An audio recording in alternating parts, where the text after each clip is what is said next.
2 நிமிஷமாக நான் வறுத்து எடுத்துக்கிட்டு ஒரு பிளேட்டுக்கு மாற்றிக்கிட்டேன். இப்போ நம்ம அதே கடாயை பயன்படுத்தி எல்லா ப்ராசஸும் நம்ம செய்து எடுத்துக்கலாம். அதுக்கு முன்னாடி நம்ம ஒரு பேஸ்ட் ஒன்று அரைக்கணுங்க. அதுக்கு பார்த்திங்களன்னா 2 பெரிய சைஸு தக்காளி பழம், காரத்துக்காக 4 வரமிளகாய் எடுத்திருக்கேன், 1 இன்ச் அளவுக்கு இஞ்சி எடுத்து வச்சுருக்கேங்க, தோல் உரிச்சிட்டு கட் பண்ணி வச்சுருக்கேன், 2 கிராம்பு எடுத்துகிட்டு வந்திருக்கேன். இப்போ இது எல்லாம் சேர்த்து பேஸ்ட்டு அரைச்சி எடுத்துகிட்டு வந்துடலாம். அதுக்குள்ளார நம்ம தாளிப்பொண்ணு நம்ம ரெடி பண்ணிடலாங்க. அதுக்கு ஒரு குழிக்கரண்டி அளவுக்கு நான் ஆயில் வந்து சேர்த்துக்கிட்டேன். ஆயில் நல்லா சூடாகி வரட்டும். பாருங்கள், ஆயில் நல்லா சூடாயிட்டு வந்துடுச்சு. இப்போ மீடியமான ஃப்ளேமில் வச்சுக்கோங்க. 1 டீஸ்பூன் அளவுக்கு கடுகு, ஒரு 1/4 டீஸ்பூன் அளவுக்கு சீரகம், 1/2 டீஸ்பூன் அளவுக்கு உளுந்து எடுத்து வச்சுருக்கேன், சேர்த்துக்கலாம். இப்போ இது எல்லாம் வந்து நல்லா பொரிஞ்சு வரட்டுங்க. பாருங்கள், இப்போ நம்ம சேர்த்துருக்கேன் கடுகு உளுந்து எல்லாமே நல்லா பொரிஞ்சு வந்துடுச்சு. இப்போ பெரிய சைஸு வெங்காயம் பொடிசாக கட் பண்ணி வச்சுருக்கேன். அது கூடவே வந்து 1 டீஸ்பூன் அளவுக்கு நான் முந்திரி பருப்பு எடுத்து வச்சுருக்கேன், சேர்த்து எடுத்துக்கலாம். சேர்த்துட்டு உடனே வந்து நீங்கள் வெங்காயத்தை சேர்த்து விட்டுக்குங்க.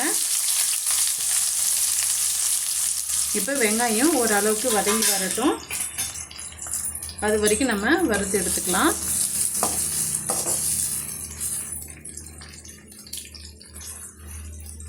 பாருங்கள், இந்த அளவுக்கு நல்லா வதங்கி வந்த பிறகு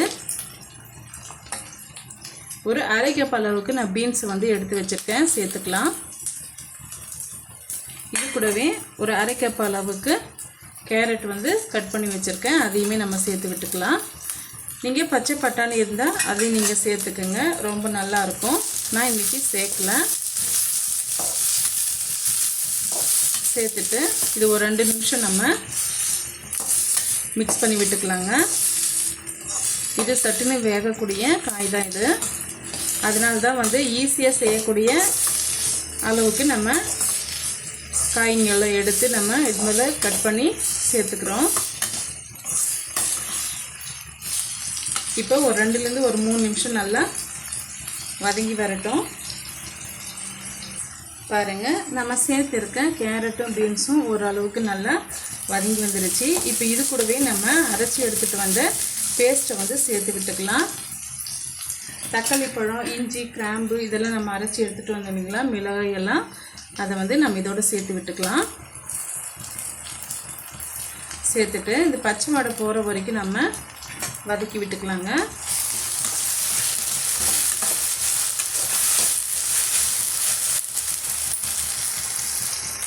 இது கூடவே ஒரு 1/4 டீஸ்பூன் அளவுக்கு மஞ்சள்தூள் வந்து சேர்த்துக்கலாம். சேர்த்துட்டு நம்ம சேர்த்துருக்க தக்காளி பழம் அந்த வாசனைலாம் போகிற வரைக்கும் நம்ம வதக்கி எடுத்துக்கிட்டு தண்ணியை வந்து நம்ம அளந்துட்டு நம்ம சேர்த்துக்கலாங்க.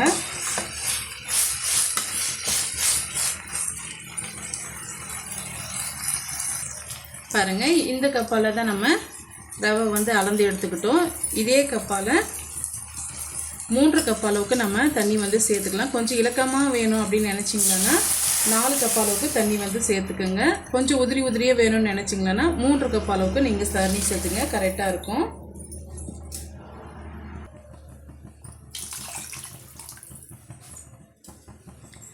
கரெக்டாக நான் 3 கப் அளவுக்கு நான் தண்ணி சேர்த்துக்கிறேன்.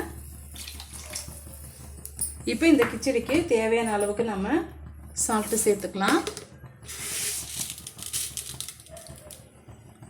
1 டீஸ்பூன் அளவுக்கு நான் கல் உப்பு சேர்த்துக்கிறேன். ஒரு முறை நல்லா கலந்து விட்டுக்கிட்டு இது நல்லா வந்து கொதிச்சு வரட்டும். கொதிச்சு வந்த பிறகு நம்ம ரவையை சேர்த்துக்கலாம். கொதி வர்றதுக்கு முன்னாடி நம்ம ரவையை சேர்த்துக்கிட்டோம்னா நம்ம வறுத்து எடுத்தாலுமே கீழே வந்து அடிப்பிடிக்கிறதுக்கு வாய்ப்பு இருக்குது. அதனால் நல்லா கொதிச்சு வரட்டுங்க. நல்லா வந்து கொதிச்சு வருது. இந்த டைமில் நீங்கள் காரமும் உப்பும் கரெக்டாக இருக்கான்ட்டு நீங்கள் செக் பண்ணி பார்த்துக்குங்க. ஒரு முறை நல்லா வந்து கலந்து விட்டுக்குங்க. எனக்கு வந்து லைட்டாக வந்து கொஞ்சம் வந்து குறைவாக இருந்தது, ஒரு 1/4 டீஸ்பூன் அளவுக்கு கொஞ்சம் குறைவாக இருந்தது, சேர்த்து விட்டுக்கலாம். சேர்த்துட்டு ஒரு நிமிஷம் நல்லா கொதிச்சு வரட்டும், அப்போ தான் நல்லா கரைஞ்சி வரும். பாருங்கள், ஒரு நிமிஷம் ஆயிடுச்சு. இப்போ நம்ம ஆற வச்சுருக்க ரவையை வந்து சேர்த்து விட்டுக்கலாம். மீடியமான ஹீட்டில் வச்சுக்கோங்க.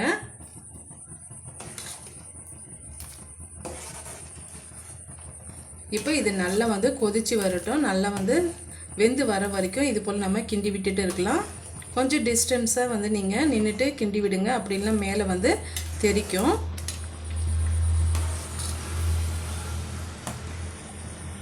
பாருங்கள், இது போல் கொஞ்சம் திக்காயிட்டு வந்த பிறகு ஒரு அரை கைப்பிடி அளவுக்கு கொத்தமல்லி இலையை வந்து கட் பண்ணி வச்சுருக்கேன், சேர்த்துக்கலாம். நல்லா வாசமாக நல்லாயிருக்கும். தக்காளியை ஒரு முறை இது போல் நீங்கள் அரைச்சிட்டு நீங்கள் சேர்த்து சமைச்சு பாருங்கள், அவ்வளோ டேஸ்ட்டாக இருக்கும். பாருங்கள், இந்த அளவுக்கு திக்காயிட்டு வந்த பிறகு நம்ம மூடி போட்டு ஒரு 5 நிமிஷம் அப்படியே நம்ம க்ளோஸ் பண்ணி வச்சிடலாங்க. ஒரு 5 நிமிஷம் கழித்து நம்ம பார்க்கலாம். அவ்வளோதாங்க. இப்போ வந்து நம்ம ஸ்டவ் ஆஃப் பண்ணிடலாம். ஸ்டவ் ஆஃப் பண்ணிவிட்டு ஒரு 5 நிமிஷம் நம்ம கழித்து மூடி ஓப்பன் பண்ணிவிட்டு நம்ம பார்க்கலாங்க.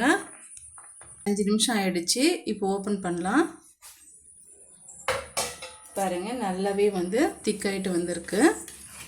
ஒரு முறை நல்லா வந்து கலந்து விட்டுக்குங்க.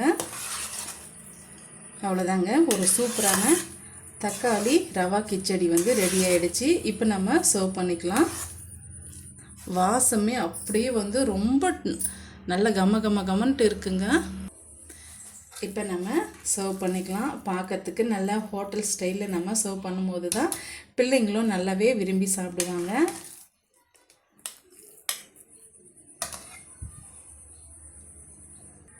பாருங்கள், நம்ம கப்பில் எடுத்து நம்ம பிளேட்டுக்கு மாற்றிக்கிட்டோம். இது கூடவே பார்த்திங்களன்னா நான் இன்றைக்கி தேங்காயும் பொட்டுக்கடலையும் வச்சு ஒரு சூப்பரான சட்னி வந்து நம்ம செய்திருக்கோம்.